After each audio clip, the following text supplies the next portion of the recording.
안녕하세요. 단밤이에요. 오늘 읽어드릴 책은 삼국지인데요.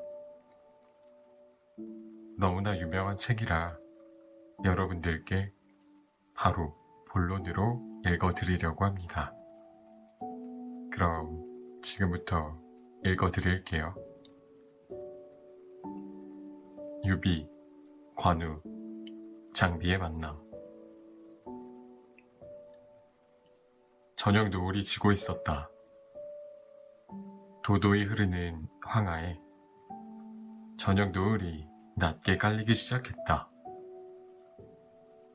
강가에 앉아있던 젊은이의 입에서 저절로 탄성이 나왔다. 그런데 그 목소리는 어딘가 풀이 죽어 있었다. 아, 오늘도 이렇게 하루가 지나가는구나. 젊은이는 한동안 강물을 바라보다 이윽고 하늘을 우러러보았다. 낮에 어머니가 하신 말씀이 문득 떠올랐던 것이다. 유비야, 내 몸속에는 한나라 황족의 피가 흐르고 있단다. 너는 장차 나라를 위해 큰 일을 해야 한다. 지금 나라에는 도적이 날뛰고 조정에는 간신배가 들끓어 백성들 살기가 무척 어렵구나. 내가 비록 지금은 시골에서 돗자리나 짜는 신세지만 항상 내 본분을 잊어서는 안 된다. 알겠느냐? 유비는 말없이 생각에 잠겼다. 입성은 초라했으나 후리후리한 킥, 훤한 이마, 굳게 담은 입술에서 함부로 접근할 수 없는 귀공자의 위험이 물씬 느껴졌다. 저녁 노을이 지자 주위는 곧 어두워지기 시작했고 차가운 밤바람이 불었다. 그러나 유비는 강가에서 일어날 줄을 몰랐다. 유비는 황족의 피를 이어받았으나 아버지가 일찍 세상을 떠나셨기 때문에 가난한 집에서 자랐다. 탁현 누상촌이라는 작은 마을에서 살았는데 자는 현덕이고 나이는 28살이었다. 유비는 어머니를 모시고 집신을 만들어 팔거나 돗자리를 짜서 생계를 이었다. 유비의 키는 7척5치에 팔이 무척 길어 무릎 아래까지 닿았으며 귀는 어깨까지 처져 자기 눈으로 볼 수 있을 정도였다. 유비는 옛날 한나라 황제의 경제의 후손으로 주위에서는 효자로 소문이 자자했다. 학문에는 관심이 적었으나 천하의 영웅들과 힘을 합쳐 나라를 일으켜 세우려는 야망을 가지고 있었다. 하늘이시여, 조상님이시여, 저 유비를 지켜주십시오. 비록 지금은 초라한 시골 사람에 지나지 않지만 때를 만나 천하를 얻기를 꿈꾸고 있습니다. 부디 저에게 힘을 주십시오. 밤이 늦도록 유비의 간절한 기도는 그칠 줄을 몰랐다. 얼마나 시간이 흘렀을까? 동력에서 먼 동이 트기 시작했다. 때는 중국 후한의 제12대 영제가 천하를 다스리는 시대였다. 그러나 나라는 몹시 어지럽기 짝이 없었다. 조정에는 간신히 들끓었고 이 틈을 타서 도둑대가 나라 곳곳에서 나타나기 시작했다. 하루가 멀다 하고 불길한 사건들이 끊이지 않았다. 조정에는 장양, 조충 등 10명의 내시가 권력을 쥐고 있었는데 이들을 십상시라 불렀다. 이들은 권세를 이용해 천자를 마음대로 주물렀다. 백성들은 이들의 횡포에 견디다 못해 차라리 난리가 나기를 바랄 정도였다. 하북에서는 장각, 장보, 장량이라는 삼형제가 군사를 모아 반란을 일으켰다. 삼형제는 자신들을 진압하려는 관군에 맞서 큰 승리를 거두고 있었다. 이들 반란군 병사들은 머리에 노란 두건을 쓰고 있었기 때문에 황건적이라 불렸다. 그때 황건적은 하북의 유주에까지 침입해 있었다. 어느 화창한 봄날이었다. 그날은 장날이어서 유비는 집신과 돗자리를 지고 장터에 나가 거래하는 상점에 물건을 넘겨주었다. 성 안은 장날이라 그런지 사람들로 북적였다. 할 일을 모두 마치고 장터를 기웃거리던 유비는 성벽 근처에 많은 사람들이 몰려있는 것을 보았다. 무슨 일이 생겼나? 혹시 황건적이라도 쳐들어왔나? 유비는 호기심에 그곳으로 발길을 옮겼다. 어렵사리 사람들을 비집고 들어가니 거기에는 공고문이 붙어 있었다. 백성에게 알리노라. 흉악한 도적무리 황건적의 세력이 마침내 우리 고을에까지 미쳤도다. 이 도적무리는 백성의 재물을 빼앗고 관가를 습격하는 등 그 피해가 참으로 크도다. 악을 무찌르고 정의를 바로잡기 위하여 용기와 힘을 갖춘 천하의 호걸들을 의병으로 모집하노라. 천하의 호걸들이여, 나라와 백성을 위해 공을 세우기 바란다. 유주태수 유언. 여보게 무슨 말이 쓰여 있나?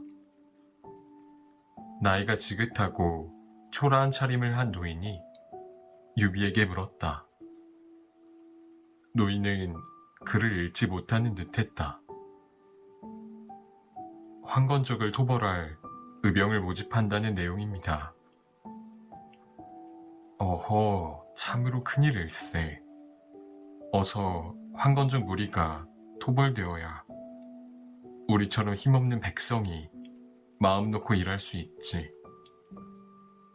그래, 젊은이는 의병에 지원할 생각이요? 아, 예. 노인의 갑작스러운 질문에 당황한 유비는 말끝을 흐렸다. 마음이 편하지 않았다. 나라와 백성을 위해 일하기를 얼마나 고대했던가. 그런데 마음속으로 분노만 할 뿐 실천으로 쉽게 옮기지 못하는 자신이 부끄럽기 짝이 없었다. 나이 많은 어머니를 홀로 남겨두고 떠날 수도 없는 노릇이었다. 유비는 저도 모르게 한숨이 나왔다. 그때였다. 나라 위해 일할 생각은 하지 않고 나약한 한숨은 왜 쉬는가? 뒤쪽에서 누군가 큰 소리로 호통을 치는 것이었다. 유비는 깜짝 놀라 뒤를 돌아보았다. 주위에 있던 백성들도 뒤를 돌아보았다. 장대 같은 키에 호랑이 수염을 기른 부리부리한 사나이가 서 있었다. 장사께서는 누구신지요? 나는 성이 장이요. 이름은 비라하오. 자는 익덕이라고 부르지요. 술과 돼지를 팔러 다니며 천하의 영웅들을 찾고 있소. 허허허허. 말을 마친 장비는 한껏 웃음을 터뜨렸다. 나는 누상촌에 사는 유비라오. 나라와 백성을 위해 도적, 황건적을 평정하고 싶지만 힘이 모자라는 것이 애석해서 나도 모르게 한숨이 나왔던 것이라오. 장비는 유비의 말에 고개를 끄덕였다. 장비가 언뜻 보기에 유비는 유약한 듯 보였지만 지도자로서의 지혜와 덕이 느껴졌다. 처음 보았지만 어쩐지 호감이 갔다. 그것은 유비도 마찬가지였다. 장비를 보는 순간 거침없는 용기와 힘이 불어왔다. 두 사람은 짧은 만남이었지만 마음으로 통했다. 자, 주막에 가서 이야기를 더 나누도록 합시다. 두 사람은 주막으로 발길을 옮겼다. 술이 몇 순배 돌았다. 술자리가 무르익을수록 두 사람의 대화는 점점 더 깊이를 더해갔다. 유공께서는 의병대에 참가할 계획이십니까? 아니, 왜 말을 못하십니까? 저에게 숨기는 게 있으십니까? 무슨 말씀이든 탁 털어놓으십시오. 제가 장공께 숨길 일이 뭐 있겠습니까? 다만 홀어머니가 걱정이 되어 그렇습니다. 유비는 장비에게 홀어머니 이야기를 들려주었다. 장비는 유비의 지극한 효성에 감탄했다. 그러나 유비는 장비와 함께라면 나라를 위한 일에 나서고 싶었다. 어머니는 유비의 결정에 의연하게 행동하실 것으로 그는 믿어 의심치 않았다. 얼마쯤 지났을까? 두 사람의 얼굴은 봄날의 진달래꽃처럼 불그레해졌다. 그런데 그때였다. 몸집이 무척 큰 한 사나이가 주막으로 들어왔다. 사나이는 수염이 무척 길었다. 얼굴은 한 가을의 대추처럼 붉었고 눈썹은 시꺼먼 데다 눈에서는 빛이 났다. 유비와 장비는 갑자기 말을 잃고 사나이의 행동을 지켜보았다. 사나이는 자리에 앉더니 큰 소리로 술을 주문했다. 빨리 술 좀 가져와. 사나이는 큰 그릇에 술을 따르더니 단숨에 마셨다. 세 잔을 연거푸 그렇게 마셨다. 그러나 사나이는 전혀 취한 듯한 기색이 없었다. 오히려 그제야 술맛이 난다는 듯 술을 더 주문하는 것이었다. 주모, 아예 술통으로 주시오. 사나이의 행동에서는 후걸다운 풍모가 느껴졌다. 유비는 사나이를 자기 자리로 맞아들였다. 괜찮으시다면 우리와 같이 마셨으면 합니다. 아무래도 술은 혼자 마시면 더 취하지 않습니까? 예, 좋습니다. 그리하여 사나이는 유비와 장비의 자리에 합석하게 되었다. 술이라면 사족을 못 쓰는 장비도 술 친구가 생겨 무척 기분이 좋았다. 유비는 사나이의 술잔에 술을 따르고 나서 사나이가 술잔을 기울이기를 기다렸다가 이름을 물었다. 성은 관, 이름은 우라고 합니다. 자는 운장이고 하동의 해량현 사람입니다. 도적 무리를 무찌르는 의용군을 모집한다기에 달려왔습니다. 아, 그러십니까? 마침 우리 두 사람도 의용군 이야기를 하던 참입니다. 이 유비와 장비도 의용군에 참가하기로 했수이다. 우리가 만난 것이 우연은 아닌 것 같습니다. 관우는 유비와 장비 두 사람을 물끄러미 바라보았다. 첫눈에 보아도 그들은 연애 사나이들과는 사뭇 달랐다. 두 사람에게서는 힘과 용기, 그리고 지혜와 열정이 느껴졌다. 그럼 하늘의 뜻이겠지요. 세 사람은 단박에 친해져 밤이 늦도록 술잔을 기울이며 나라와 백성을 위한 자신들의 생각을 털어놓았다. 화제는 끝이 없었다.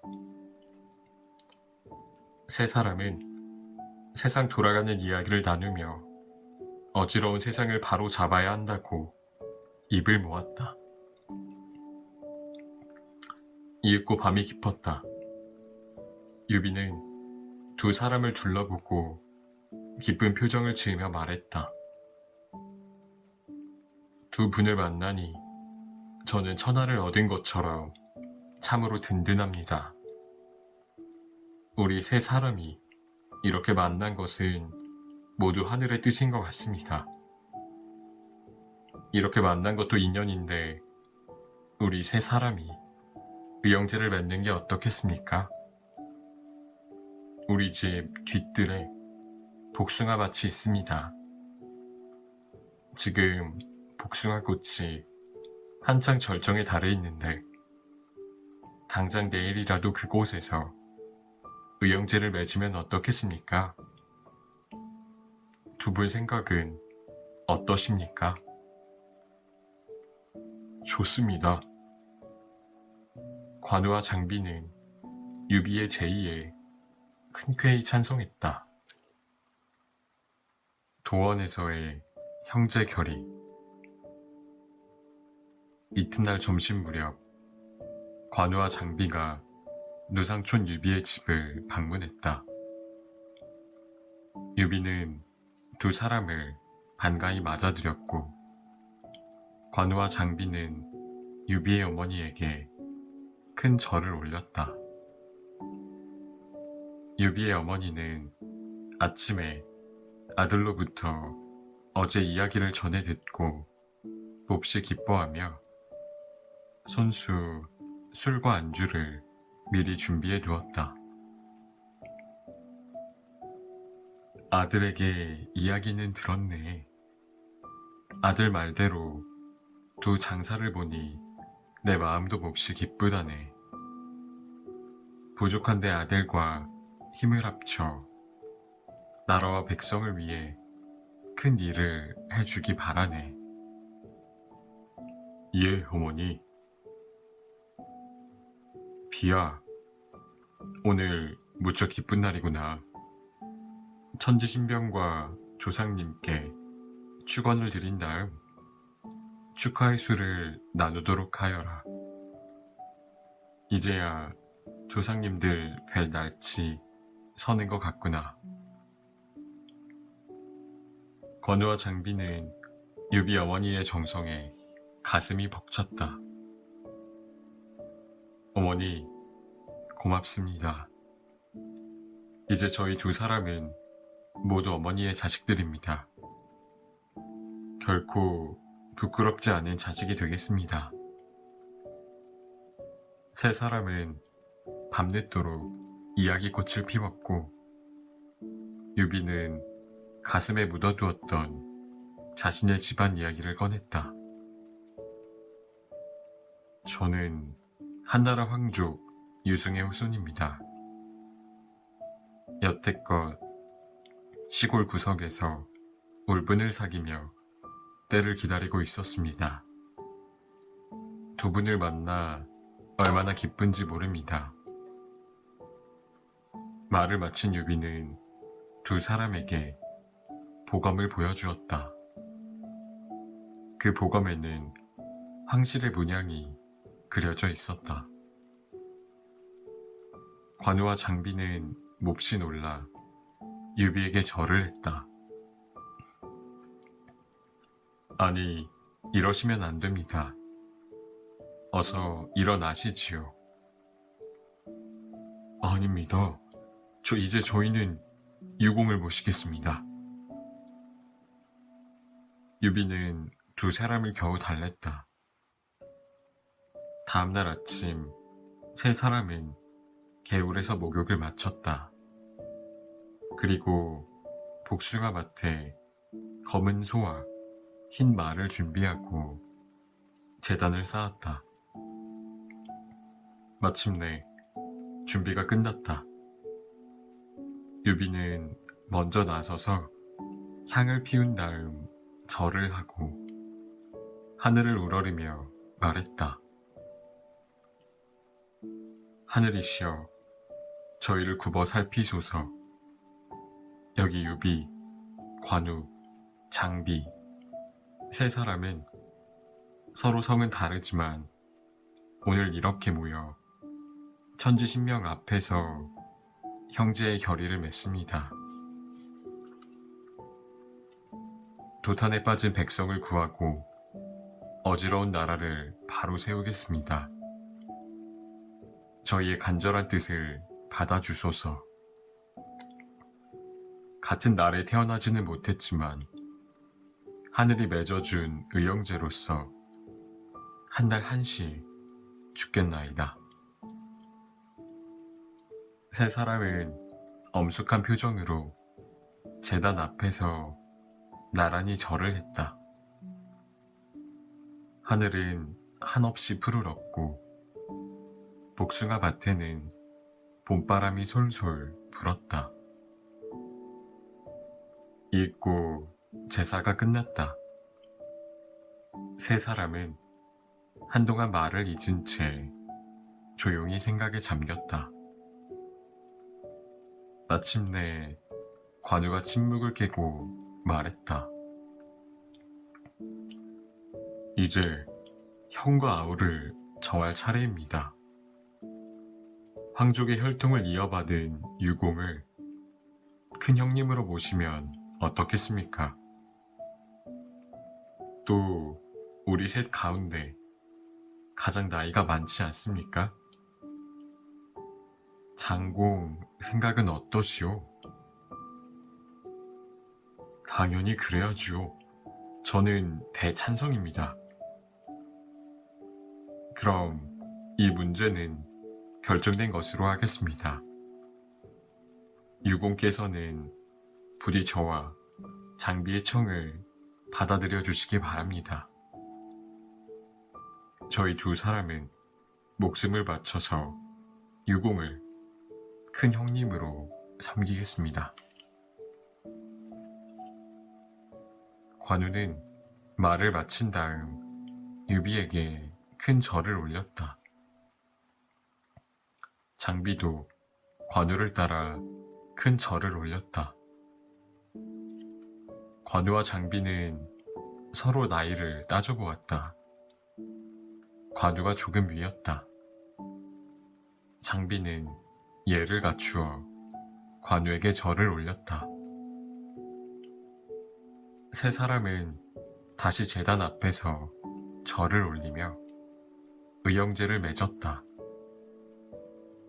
언약식을 마친 세 사람은 소를 잡고 술을 받아 잔치를 벌이고 마을 사람들을 불러 의형제가 된 기쁨을 나누며 마음껏 마시고 취했다. 마을 사람들도 자기 일이라도 되는 듯 기뻐했다. 다음날 세 사람은 의논 끝에 의병대를 만들기로 했다. 그런데 의병대를 만들려면 군수품과 무기, 말이 필요했기에 많은 돈이 있어야 했다. 비야, 잠깐 이리 오너라. 어머니, 무슨 일이세요? 거기 앉거라. 많지는 않지만 우리 집안 대대로 이어져 내려오던 재물이 있단다. 이 어미는 오직 이날만을 기다리며 그동안 재물을 아꼈다. 재물을 허튼 곳에 쓸 수야 없지 않니? 조상님이 노하실 텐데. 부디 이 재물로 나라를 위해 큰 일을 하여라. 어서 빨리 장정들을 모으도록 해라. 말을 마친 어머니는 패물과 돈을 내놓았다. 유비는 전혀 생각지도 못했던 일이었다. 어머니의 깊은 생각에 저절로 고개가 수그러졌다. 관우와 장비도 이 소식을 전해 듣고 놀라움을 금치 못했다. 세 사람은 크게 용기를 얻었다. 뜻하지 않은 유비 어머니의 도움에 이어서 주위 사람들의 도움도 이어졌다. 이 고을을 지나던 상인이 말 50필, 금, 은 500냥, 철 1000근을 주고 갔다. 그 상인은 황건적에게 수백 마리의 말을 빼앗겨 큰 손해를 입은 적이 있는 사람이었다. 그래서 백성들의 영웅으로 떠오른 세 사람에게 흔쾌히 물품을 제공한 것이었다. 반드시 도적의 무리를 무찔러 주십시오. 그놈들이 제 재산을 빼앗아 갔습니다. 그때 저는 간신히 목숨만 건져 도망쳐 나왔습니다. 그러자 유비는 세 사람을 대표하며 상인에게 감사의 말을 전했다. 고맙습니다. 여러분의 뜻을 받들어 반드시 도적의 무리를 무찌르겠습니다. 우리가 뜻을 이루면 그때 가서 오늘의 고마움을 갚아드리겠습니다. 군사를 모으는 일도 큰 어려움이 없었다. 처음에는 방을 붙이거나 직접 마을을 돌며 설득했으나 나중에는 소문을 듣고 숱한 젊은이들이 찾아왔다. 일주일도 채 지나지 않아 500여 명이 모였다. 군사훈련은 관우와 장비가 번갈아 맡았다. 황건적은 백성의 적이다. 우리는 도적들을 무찌르기 위해 스스로 일어난 정의로운 군사이다. 그러므로 어떠한 경우든 백성들에게 피해를 입혀서는 안 된다. 무엇보다 명령과 군대의 규율에 절대 복종하기를 바란다. 만약 이를 어길 경우 군법으로 엄하게 다스릴 것이다. 알겠느냐? 네, 알겠습니다. 군사들의 사기는 하늘을 찌를 듯했다. 훈련이 몹시 고되었으나 누구 하나 불평하는 사람은 없었다. 차츰 훈련을 거치며 군사들은 제법 틀을 갖추기 시작했다.